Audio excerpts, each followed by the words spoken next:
Another mass shooting in this country? Really? Don't it seem like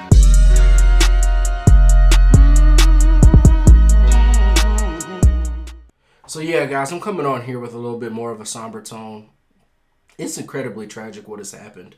I don't want to make light of the situation or anything like that. It's a tragedy. It really is a tragedy. For those of you who don't know, there was another mass shooting at a Buffalo supermarket called Tops in Buffalo, New York today.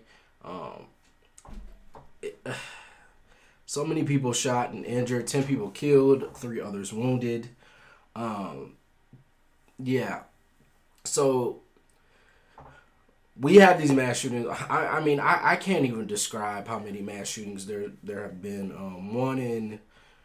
The one in Orlando, the one in Vegas, the one in Oxford most recently at the school. Like, it's just mind-boggling to me where we are as a society. But before I jump into the lessons and stuff I want to learn. So yeah, guys, here's an article that I got. It's from the New York Times. No bias. I don't care who it's from. CNN, New York Times, Fox. I really don't care. This one is just the most recent updated one I can find as of making this recording. So I want to get up to date and just get all the facts out there because I think we need to just deal in the facts. So yeah, as you can see, the headline for this one is Buffalo shooting. Live update: suspect was held for mental health evaluations last year, officials say. Yeah, so apparently he made threats against his high school before. And the gun dealer that sold him said it was just a routine transaction.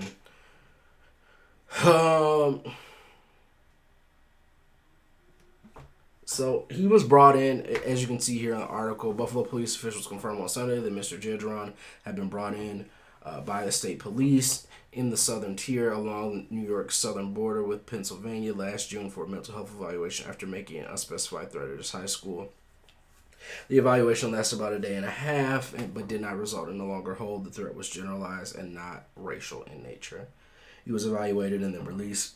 There was nothing that was picked up on the state police intelligence, nothing that was picked up on the FBI. So he was already evaluated for mental health stuff. And I want to point this out, too. It's not, here's the thing. And I'm going to say this and I'm going to stand on it. We have to get rid of the double standards in our society, okay? When this happens with white people who do mass shootings, people have an inclination to ask, oh, well, what's his mental state of mind? Whereas when black people do something, they don't ask that question. You're just a criminal, and then they drudge up all of your bad history, right? Every bad thing that you've done, they drudge it up. Let's just get some consistency. It's hypocrisy. We don't even have to make it a race issue, because I know that's going to be so touchy for people, but it's hypocrisy in coverage. The media needs to do a better job of just cover people the same way. Cover people the same way. Stop giving deferential treatment to people based on their race. And that's all I'm going to say about that. Police said Mr. Jedron had traveled to Buffalo the day before the shooting and had done reconnaissance on Tops Market. So basically, just to give a little bit more of the background on this without having to delve too much into the article. This was a hate crime. The police are classifying it as a racial hate crime. And this does have to do with race. I tend to not make everything a race issue because a lot of people stick on that and they're like, oh, the only thing you talk about is racial issues. I don't want to do that. But in this case, it was a racial issue.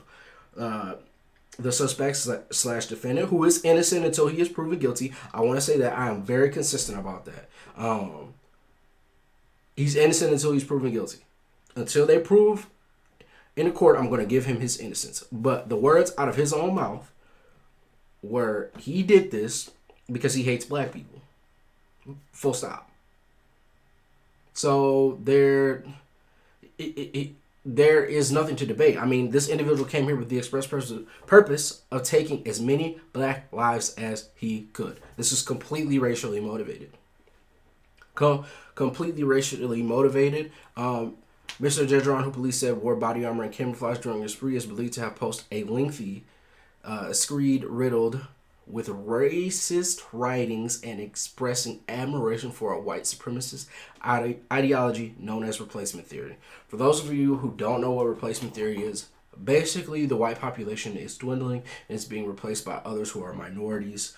And so white people feel threatened that they're going to basically go extinct. That is what the replacement theory is. Essentially that they are running out of time and they're being replaced by people of color. Hispanics, black people, that sort of thing. I mean, there's some of this is true, but this is not. A very small grain of it is true, and that is basically the Hispanic population is set to become the majority in the United States at some point. But that doesn't give you a lane to be a racist or anything like that or a white supremacist. And the tail end of this theory is we need to do something to either reproduce or we need to do something violent to bring down other people's numbers. Again, not how you deal with things. Not how you deal with things. So yeah, the 13 victims in this case, I think 10 were killed as far as I know, 3 were injured. I don't believe there is any update on that. So yeah, but this was totally racially motivated. And you know, it's a problem. It's a problem. Here's the description. I do want to get into this description of him as a person. He just wasn't that social. I knew he had an interest in guns, but where we grew up, that wasn't uncommon. That's just kind of a thing in rural New York. People like guns. Okay, fair enough. You know, people like guns in the South. People like guns in Michigan. I mean, my best friend has a gun. There are a lot of people that have guns in Michigan. So, you know, there ain't no problem with liking guns, having guns, shooting guns, as long as you're being responsible in the way you do it and not going out to mass kill people. You know, and there's going to be a whole debate around whether we should have assault weapons or we won't. Here's the thing. I'm going to tell people this now. I don't feel educated enough to make a decision one way or another, on the left or on the right or down the middle. I don't have enough facts about the ban on assault weapons to do that. What I will say is, feel free to think what you think. I'm going to do the right thing and say, I don't know, and I don't have an opinion. And if I get more facts and information and I feel comfortable to share my opinion, I will. But I'm not going to go over the top and say, we shouldn't have assault weapons or we should have assault weapons. I don't know where I lie on the issue. It's not something that I think about that often, but maybe it's something I need to think about more. Robert Donald, who's the guy who sold him the assault weapon, I just can't believe it. I don't understand why an 18-year-old would even do this, who primarily sells collectible firearms. I know I didn't do anything wrong, but I feel terrible about it. And, you know, you put the weapon in someone's hands who went out and took lives, man. I understand feeling bad about it. I sincerely do. Mr. Jedron's writers were littered with racist, anti-immigrant views that claim white Americans were at risk of being replaced by people of color. As I said, the replacement theory, a once fringe idea that has motivated gunmen in several other mass shootings. So, for the people who are saying this is a one-off, it's not. Several other mass shootings, read that, and has been given a fuller airing by some prominent conservative commentators. Now, here's the thing. What people are really going to make this about is Fox News and other people. See, look, even in this article, they're taking jabs from a political perspective. And that's going to be another lesson that we talk about. The jabs from the political perspective. And, you know, just another thing that we can learn about this. There's no need to take jabs from a political perspective to me, but they're doing it. Yeah, so that's kind of all for the article. I don't really need it anymore. I kind of want to talk about those two things that I speak. So the jabs from a political perspective. I think, you know, people are going to try to win points. I'm going to try to win points from the left. You're going to try to win points from the right, yada, yada, yada. But that's not what this is about. Please don't spin this into that. Well, what this is about is, in this country, we foster an environment where people feel it's okay to go out and take other people's lives. especially because I don't like black people that much. That's There is no good reason for taking someone's life, but that is a low bar. And again, I want to say he's innocent until proven guilty. You have to due process. You have to afford. If you want that right afforded to you, you need to afford it to everybody else. So that's what I will say. He is entitled to his due process. I first off, don't make this political. They're going to take political jabs. This is going to turn into, this is Tucker Carlson's fault, yada, yada, yada. If you want to take that route, fine. If they've been I haven't seen that and I haven't heard that, but if they have been fomenting this kind of attitude that may have stirred him up, shame on them. But we need to focus on the atmosphere in this country that makes people think that there's even an option to do this. To go out and kill and to take innocent people's lives. What did those people do to you other than being black? What did they do to you?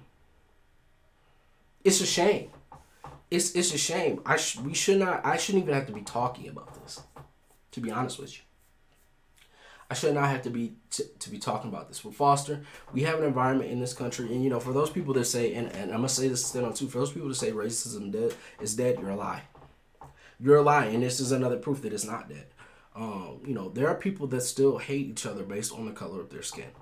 There are, and the problem that we need to solve is getting to the point where we can love one another. There's nowhere to go, right? People, you're stuck with black people. We're stuck. You're stuck with black people, Hispanic people. You're stuck with all these people of all these different races, all these different cultures, all these different backgrounds. I just don't understand how you can let this much hate seep in your heart, and it's taught. It's taught from the internet. It's taught from your parents.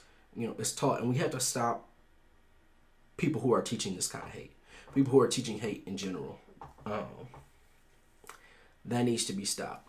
And another thing I'll say is, before all of this, America was held as this melting pot, this land of milk and honey, where you have all these people coming together from all these different backgrounds, right? That's what America was. For people with this mindset, you don't make sense, okay? First of all, you are not from here.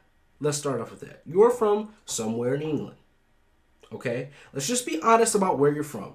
Your ancestors came over here, committed genocide, okay, and took over the land. Let's start with the fact that this is not even your land, okay? Let's start there. Then you allowed other people from other white cultures to come over, and you melded it together, and you called this country a melting pot, where you could put people from all sorts of races and backgrounds together, okay? Then the black people's population started to grow, okay? Black people started to become a problem for you, so then you invite other people over here and give them the title of whiteness, which is what happened. There are documented court cases about this. Irish people became white because for a time, guess what? Irish people were not considered white. It may be a shock to a lot of you, but it's the truth. Irish people were not considered white. Chinese people became white adjacent. All these other things, and that's not to say Chinese people suffered a lot too. I want to make that clear. People from the Asiatic countries that came over here suffered greatly before they were given their white adjacentness. All because America was scared of black people overtaking them. And so now we get to this new part where Hispanics and people of color Hispanics will be the dominant population after a while. And you fear that. Why do you fear that? Do you fear some retaliation? The little Timmy story, I know. They fear retaliation. They fear all these other things that could possibly happen to them. Well, guess what? You shouldn't fear that. They fear people are going to be vindictive to them for what they've done, for what their ancestors have done in the world, right? But if you're operating on a clean slate and if you operate in good faith now, that shouldn't come back to bite you, right? Just asking a question. That should not come back to bite you, right? It's just the psychology of this whole thing does not make sense. And then finally, what I'll say is the fact that we focus so much, the media focuses so much on who did the crime and not the people who are affected by it, is a part of the problem because we love negativity in the society. Sit here and tell me I'm wrong. We love negativity in this society. You know, I had a hard time. I can't find the names of all 13 people who passed, but I can sure find this guy everywhere. You know, talk to their families, get their backstory, tell their story, tell more about them and who they are and where they're coming from, and put their if they, it's a shame you even need a GoFundMe for a funeral, but put their GoFundMe's or tell the story of the people who had the crime enacted upon them. More than you tell the story. We got more backstory about this guy than I do any of the victims. Is that not crazy to y'all? Do y'all not find that crazy? Because I do. Because guess what? This guy will live on in infamy, and those 13 people, I promise you, wait a month or two. Nobody will remember them other than their family and their loved ones.